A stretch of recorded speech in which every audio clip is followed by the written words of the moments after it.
Sir तुम्ही नका रडू. तुम्ही आधी शांत व्हा बघू. डोळे पुसा, डोळे पुसा. बस नका रडू, नका रडू तुम्ही. तुला माहिती आतापर्यंत ना माझ्या लाईफमध्ये येणाऱ्या प्रत्येक प्रॉब्लेमसाठी माझ्यासोबत माझा दादा होता. ते कधीच मला कुठल्या रिस्पॉन्सिबिलिटी घेऊन नाही दिली किंवा ती घ्यायची कधी वेळच नाही आली माझ्यावर. फ्री माइंड माझ्या आयुष्यात आली. मला वाटलं की यार या मुलीसाठी आपण रिस्पॉन्सिबल व्हायला पाहिजे. ती खुश राहील म्हणून आपण काहीतरी केलं पाहिजे. पण जर आता त्याच नसतील तर मी काय करू? मला नाही जगायचं पाहिजे. मला जगायचंच नाही. काय बोलतोस तू? तेवढ्याशा गोष्टीने मरायची भाषा करतोस तू? तू माझा भाऊ आहेस यार. अहिल्यादेवी किर्लोस्करांचा मुलगा आहेस तू. ते तोंडी शोभत नाही. काय करू मग मी? काय करू काय? अरे काय करू? माझ्या आयुष्यात पहिल्यांदा प्रेम केलं ना दादा. मला सांग, तू आजपर्यंत सगळ्या गोष्टी मिळवून दिलास नाही. म्हणजे मी एक बोट दाखवलं आणि तू ती गोष्ट माझ्यासमोर आणून दिली असता. हो हो. आता माझं प्रेम हरवलं. प्लीज मला मिळवून दे. माझं प्रेम मिळवून दे.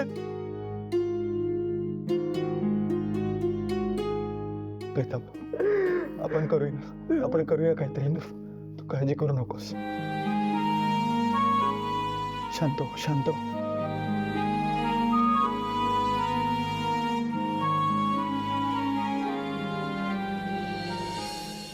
येऊ का? ये ना. काय चाललंय? काही नाही. नक्की?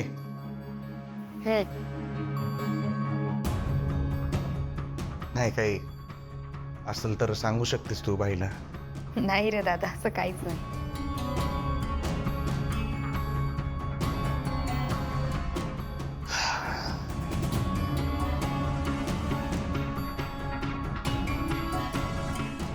तू खुश आहेस ना? नाही ते स्थळ येणार आहे ना आज तुला बघायला. आपल्या आबासाहेबांनी निवडलंय स्थळ, त्यामुळे चांगलंच असणार अगं. तुला वाटत असेल आज भाईला काय झालंय, असं कधी येत नाही, बसत नाही, प्रेमाने 4 शब्दाने चौकशी कधी करत नाही. बरोबर ना? नाही दादा, असं काही नाही. बोलतो. नक्की?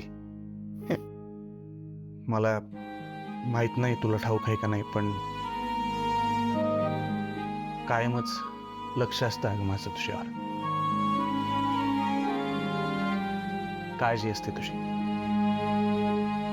आता नाही, लहानपणापासूनच.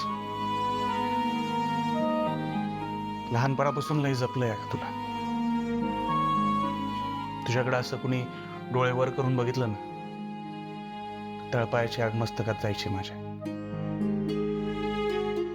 असं वाटायचं लय हाणन मी त्याला.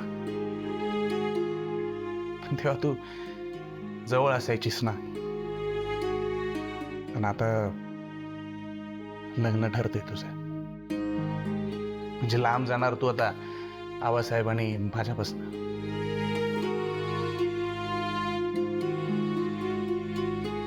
तू घरात असलीस की कसं सगळं छान असतं बघ. तू आता नसणार म्हणल्यावर तुझ्याशिवाय जगायचं कसं हे ठाऊकच नाही मला. आपल्या तसा भाऊ बहीण म्हणून कधी संवाद झालाच नाही ना.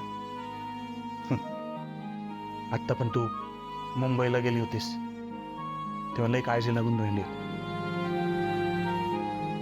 पोरगी कुठं राहत असेल, काय करत असेल, काय जेवत असेल, का माहिती? कारण जीव आहेस तू आमचा, माझा आणि आबासाहेबांचा. जान आहेस आमची. हे बघ प्रिया, तुझा आनंद लय महत्वाचा आहे आमच्यासाठी. हे स्थळ आबासाहेबांनी शोधून आणले, त्यामुळे चांगलेच असणार ना ग. हे बघ, शेवटी तू खुश राहणं, आनंदी राहणं महत्वाचं आहे. तू खुश तर तुझा हा भाई खुश.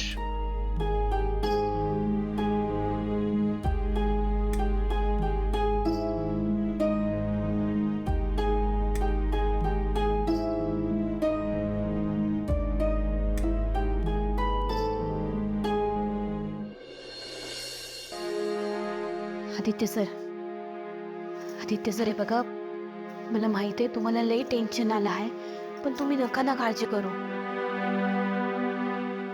हे बघा, बाहेर आबासाहेब आवाज देत आहेत. तयारी झाली का म्हणून तुम्ही काय सांगणार आहात त्यांना? काय सांगायचं आपण?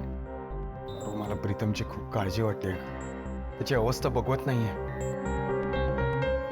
आय मीन मी याआधी सुद्धा त्याला वाईटातल्या वाईट सिच्युएशन मधून बाहेर काढलाय, पण ही सिच्युएशन कशी टॅकल करू ना तेच कळत नाहीये मला. सर, तुम्ही नका काळजी करू. तो आहे ना तिथं बसलेला, विघ्नार्थ आहे तो. त्याला समज कळतं, समज बघत असतो तो. प्रीतमला काही होणार नाही ना? सर, पहिल्यांदा इतका इन्व्हॉल्व झालाय कुणामध्ये तरी. त्याचं मन इतरांना वाटतं तसं दगडाचं नाहीये. लहान मुलासारखं आहे त्याचं मन, आणि हे फक्त मला माहिती आहे. मला माहित आहे आदित्य सर, तुमच्या एवढं नाही, पण मी बी ओळखते प्रीतम सरांना. प्रीतम सरांनी आयुष्यात काहीतरी पहिल्यांदा मनापासून करण्याचा निर्णय घेतलाय. प्रीतम सरांनी खरं प्रेम केलंय. त्यांच्या प्रेमात एवढी ताकद आहे ना की त्यांना त्यांचं प्रेम मिळणार म्हणजे मिळणार. आता बाप्पाच काहीतरी मार्ग काढेल.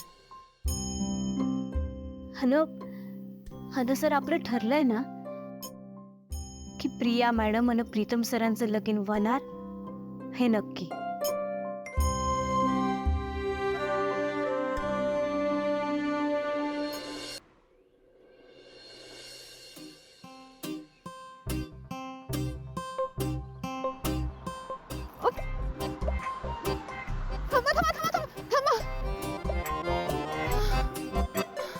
एक्सक्यूज मी, सयाजीराव भोसलेंचं घर याच रस्त्यावर आहे ना? आज सरकार ना. अहो, आज सरकार. अरे तुम्ही असे कसे हे येतात? बघा, मी पण त्यांचंच घर शोधते. आपण वाटेत कोणाला तरी विचारू. हा, चला दादा. नाही, एक मिनिट. ए, तू इथं तोंड बघत नको उभं राहू. ती गाडी दुरुस्त करून ये परत. हो. चला दादा, चला. हो, चला.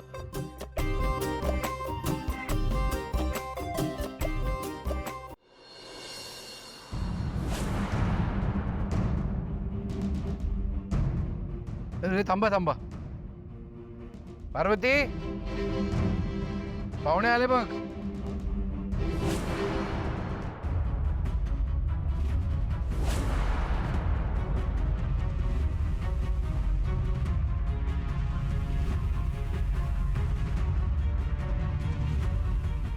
दामिनी मॅडम इथं कशा पायी आल्या?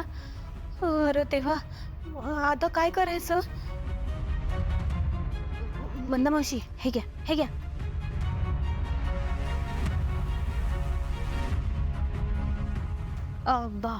मंदा मावशी, तुम्ही हे घ्या. मी प्रिया मॅडम तयार झाल्यात का बघते. हा, आदित्य आणि प्रीतम इथं राहत असतील तर मी पण इथेच राहीन. ओपन जिप मधून फिरायला मज्जा येईल, है ना? दादा, मला सांग, काय उपयोग झाला रे हे सगळं करून? हा, त्याच्यामुळे तुला आणि पारूला किती त्रास झालाय. आणि तू शेतात काम करत होतास रे. ती नोकरासारखी वागते या घरात. प्रीतम, ते काय नाही.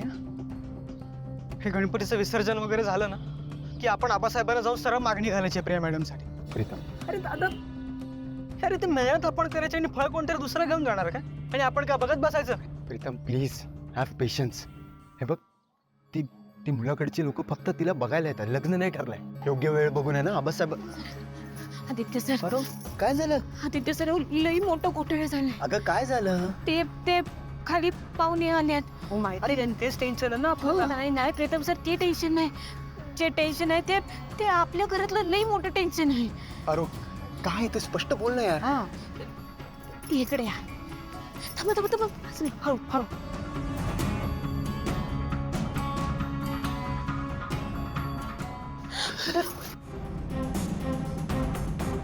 दामिनी काकू इथे काय करते? ते या पाहुण्यांसोबत काय? समजे ना आपलीच चूक आहे. आपण इकडं गुंतून राहिलो. इकडं घराकडं काय चाललंय याकडे लक्षच नाही दिलं आपण. दादा आता काय करायचं आपण? मला बी कळना काय करायचं. मी नाही एक काम करते. प्रिया मॅडम ना इथं घेऊन येते. मग आपण बोलून काहीतरी मार्ग काढूया. हा हळूहळू ते असं निघा. बसा.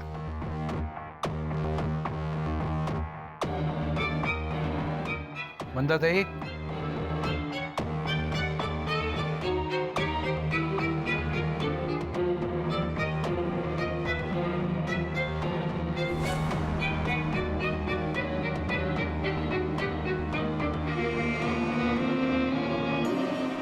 आदिनाथ, पार्वती. साहेब आपण जर का आता खाली गेलो ना तरी दामिनी काकू 100% गोंधळ घालणार. ती घालणारच आहे पण आपण एवढे प्रयत्न केलेत आजवर ते सगळे वाया जातील ना. पारू हो, हे एक जोडपं आहे आदिनाथ आणि पार्वती, जे आमच्याकडे काम करतं. जोडपं म्हणजे नोकर आहेत. हारू, आदित्य आणि प्रीतम नाही आहेत म्हणजे कन्फर्म इथं नाही आहेत. तर काय करायचं? हे घर थोडं ठीकठाक दिसतंय, इथं पाहुणचार घेते आणि मग परत शोधते. गावात असतील, येतीलच. तोपर्यंत तुम्ही बाप्पाचं दर्शन घ्या ना.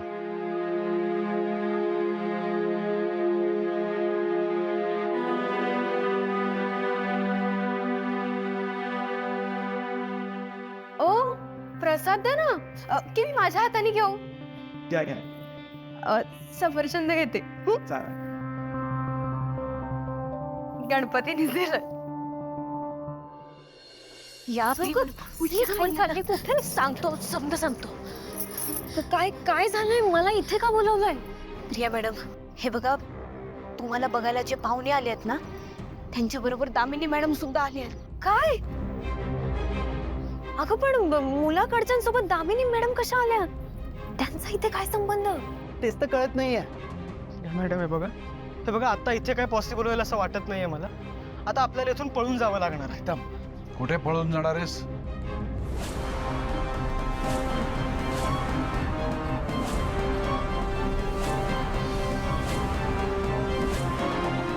नंदी इथे. नंदी इथे ये म्हटलं ना.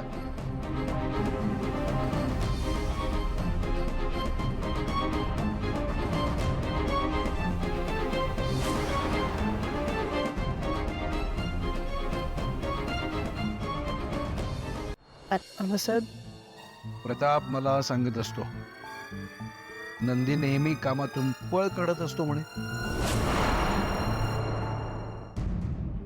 आत्ता सुद्धा खाली पाहुण्यांना काय हवं नको ते बघावं लागेल या भीतीनं पळ काढण्याचा विचार करत होतास ना. अरे नंदी, तुझ्या भावाकडे बघ जरा, किती मेहनत करत असतो तो.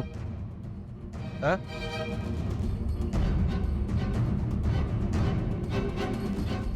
आबासाहेब काय झालंय? काय झालं काय? केव्हापासून हाका मारतोय मी तुम्हाला आणि तुम्ही इथे येऊन बसलायत. हा? पार्वती, प्रियाला पटकन तयार करून आण. होय. आणि आदिनाथ, पाहुण्यांना काय हवं नको ते बघा तुम्ही. हा? अरे तुम्ही सुद्धा मुलगा बघा, कसा वाटतोय ते सांगा मला. काय वय चला या लवकर खाली.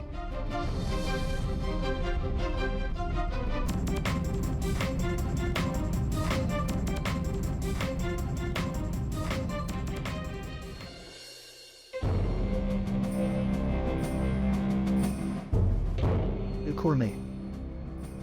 आपल्याला वाटलं घरातले कोण असं म्हणून लिफ्ट दिली, रस्ता इतर जात आले नाही तर आपल्याबरोबर बसली पाहुण्यांकर.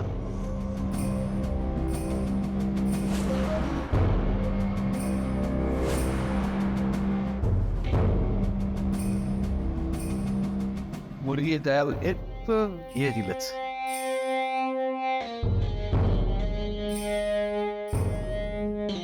आपली ओळख आहे पण यांची ओळख नाही झाली.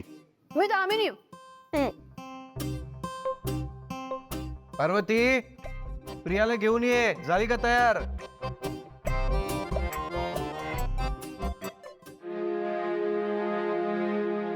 घ्या चहा घ्या.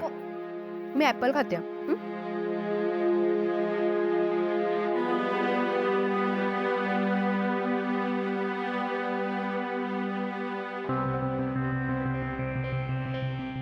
अगं बाळ, पदर काढ ना, चेहरा दाखव ना तुझा.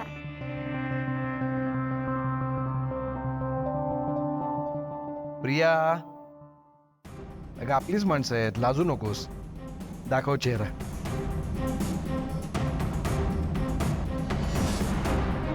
प्रिया, आबासाहेब काय म्हटलं ऐकलं नाही का? एक मिनिट. अहो, तिला बघायला आलेत ना, लाजते ती. थांबा.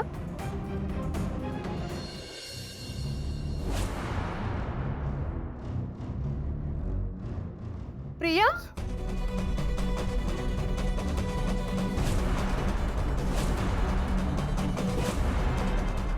हो प्रियाच. बसा तुम्ही, बसा.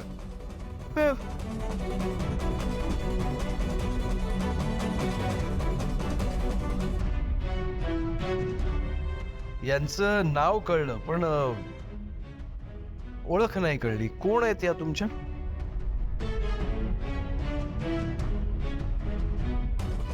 या आमच्या सोबत नाहीत.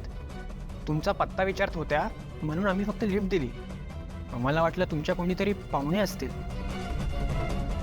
ओ, माझा आणि यांचा काहीच संबंध नाहीये. मी नाहीये यांची पाहुणी वगैरे कोणी. मी प्रीतमला, म्हणजे माझ्या माणसांना शोधत इथवर आलीये.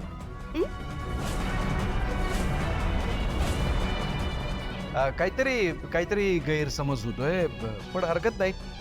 ही मंडळी माझ्या मुलीला बघायला आलेली आहेत, तर हा कार्यक्रम होऊ देत, नंतर आपण बोलू.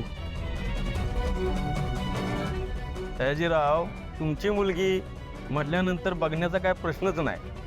पण आताची पिढी तुम्हाला माहिती आहे ना, तुमची मुलगी आम्हाला पसंत आहे.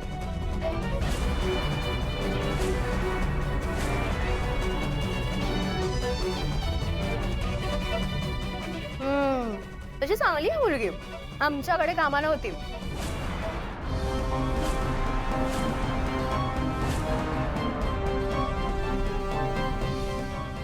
सगळं संपलंय आता. थांब.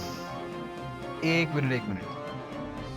काय म्हणालात तुम्ही? तुमच्याकडे कामाला होती म्हणजे मला कळलं नाही. आमच्याकडे हो. पार्वती, जरा तर कप घे.